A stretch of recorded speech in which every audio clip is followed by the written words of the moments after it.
Ever since I learned this recipe, my son will not stop asking me to make him some buns.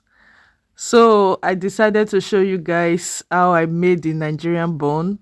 I've been doing this practically for 2 weeks now, almost every day, guys.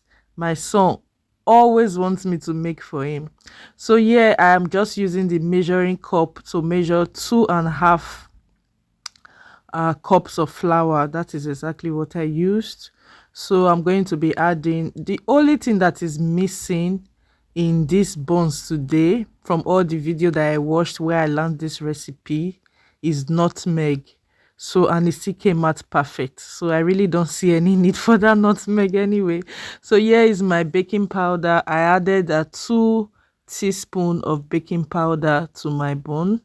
So 2.5 flour, 2.5 cup of flour, 2 teaspoons of baking powder, and I also used a 2 tablespoons of butter, 1 egg, then half teaspoon, not really up to half, yeah, half teaspoon of salt.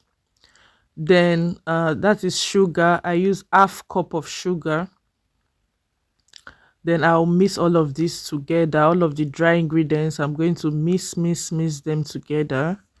Then I also use half cup of milk.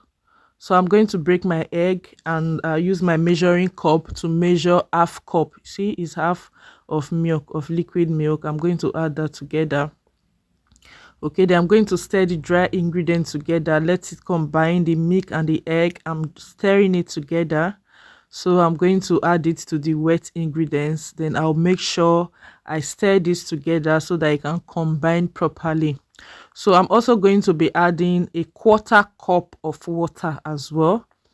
So but I added a 1/4 cup of water, but I wasn't getting the consistency that I want. I added another little bit of water too, just a little bit, not up to 1/4. So this is the cup I used in measuring my water.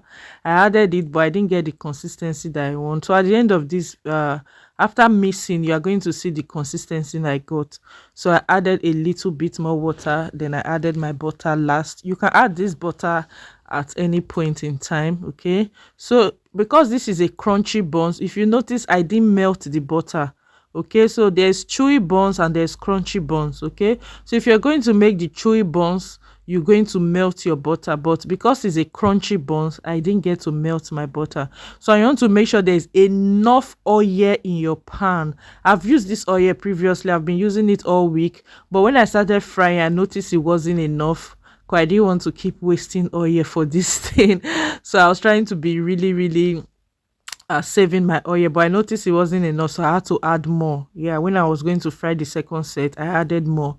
So you can see, so I'm even using a small pot because to save oil. That's just the truth. But you are better frying your buns with a lot of oil in your pan. That is when your buns will also come out perfectly. So this is the finished look of my buns, guys. Thanks for